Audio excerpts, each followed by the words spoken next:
ఏంటి సార్ ఇవాళ out sourcing ఉద్యోగుల పరిస్థితి ఏంది తెలంగాణ రాష్ట్రంలో? సార్ ఇప్పుడు అవుట్ సోర్సింగ్ ఉద్యోగులు అంటే అది పొరుగు సేవలు అని ఒక పేరు పెట్టు మన పొరుగు సేవలు లెక్కన చూస్తున్నాం వాళ్ళు.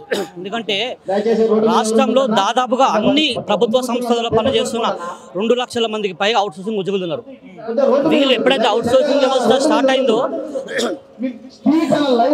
అప్పటి నుంచి కూడా పనిచేసి పోతున్నారు. ఉదాహరణకు మా ఈఎస్ఐ హాస్పిటల్లో పనిచేస్తాను నేను ఈ నాచారంలో. అక్కడ 20 సంవత్సరాల నుంచి పనిచేస్తారు అవుట్ సోర్సింగ్ వాళ్ళు ఉన్నారు. నేను ఏం చెప్తున్నా అంటే అది మాకు ఇప్పుడు మేము కూడా రెగ్యులర్ వాళ్ళతో సమానంగా పనిచేస్తాం. ఒక రకంగా ఏమంటే వాళ్ళకంటే ఎక్కువ పనిచేసేది మేమే ఒక రకంగా చెప్పాలంటే. అయినా కానీ మేము కష్ట నష్టాలు కొట్టుకుంటూ జీతాలు కూడా మాకు టైంకి రావు. ఎట్లా అంటే ఒక్కొక్కరికి 6 నెలలు 8 నెలలు పెండింగ్ ఉంటాయి. ఇప్పుడు ఈ అందరూ అదే బాబా ఒక ఆయనకు 6 నెలలకి రాలేదంట. అంటే ఎట్లా బతాని చెప్పండి. ఏమనంటే అధికారులు అడితేనేమో గవర్నమెంట్ నుంచి మాకు ఇది ఇంకా మాకు రెన్యువల్ అదే రిలీజ్ కాదు.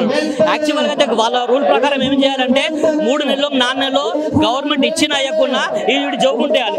వీడేమంటాడంటే మాకు సంబంధం లేదా అంటాడు. అంటే అటు అధికారులు ఇటు కాంట్రాక్ట్ మధ్యలో మా అవుట్ సోర్సింగ్ కొంచెం నలిగిపోతుంది సార్. ఇట్లా వెళ్ళని సంసారాలు మా వాసు చెప్పాలంటే పిల్లలు ఎట్లా చదివించుకోవాలి, ఇంటికెళ్ళి ఎట్లా కట్టుకోవాలి మేము. మా అమ్మ నాన్నకు ఏమంటారు జ్వరాలు వస్తాయి, మేము ఎట్లా చూసుకోవాలి ఆరోగ్యం పెట్టదు. ఒక్కొక్కరికి ఈఎస్ఐ కార్డు ఉంటుంది, వాళ్ళకి ఎలిజిబిలిటీ ఉంటుంది. దానికి కారణం ఎవరు? ఈఎస్ఐ కట్ చేస్తారు కానీ ఈఎస్ఐలో కట్టరు వాళ్ళు. దానికోసమే మా ఈ ఉద్యోగం అయితే మమ్మల్ని కూడా వాళ్ళతో పాటు రెగ్యులర్ చేయాలి. వాళ్ళకి ఏవైతే సౌకర్యాలు కల్పిస్తారో అవి కూడా మాకు కల్పించాలని ఈ యొక్క రాష్ట్ర వ్యాప్తంగా ఈరోజు ధర్నా చేయడం జరిగింది.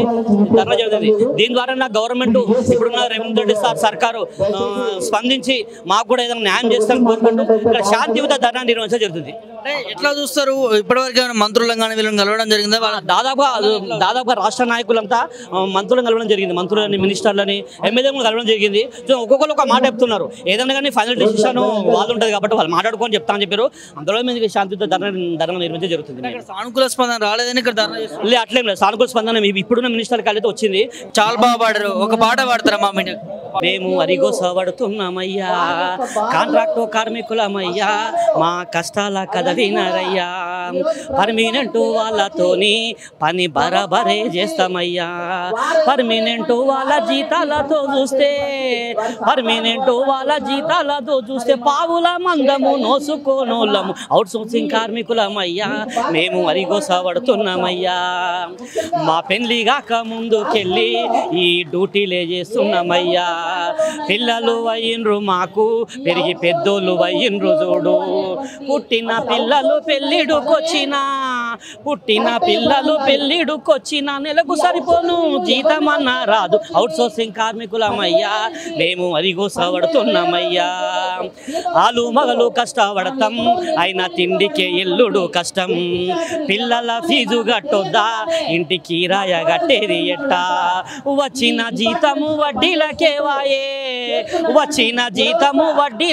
వాయే, అప్పులతో మా బతుకు కుప్పగూలిపాయే అవుట్ సోర్సింగ్ కార్మికులమయ్యా, మేము అరిగోసబడుతున్నామయ్యా, అగ్రిమెంటు కాదు మాకు ఒక్క ఇంక్రిమెంటు కూడా రాదు, బోనసు బొంద పెట్టిండ్రు మా గ్యాడ్యుటీ గంగలేసిండ్రు, హక్కులేని వాళ్ళ మేము అయ్యో బిక్కుమంటూ ఉన్నాం, హక్కులేని వాళ్ళ మేము అయ్యో బిక్కుమంటూ ఉన్నాం,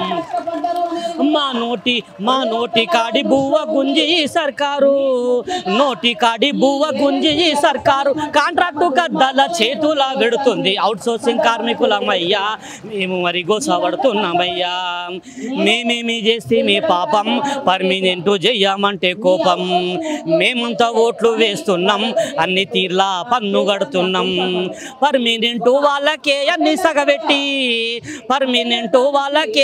సగబెట్టి సర్కారు మా మీద ఎందుకు పగబట్టే అవుట్ సోర్సింగ్ కార్మికులమయ్యా, మేము అరిగోసబడుతున్నామయ్యా, కాంట్రాక్టు కార్మికులమయ్యా, మా కష్టాల కథ వినరయ్యా, పర్మినెంట్ వాళ్ళతోని పని బరాబరే చేస్తామయ్యా, పర్మినెంట్ వాళ్ళ జీతాలతో చూస్తే పావుల మందము నోసుకోనోళ్ళము అవుట్ సోర్సింగ్ కార్మికులమయ్యా, మేము అరిగోసబడుతున్నామయ్యా. Thank you.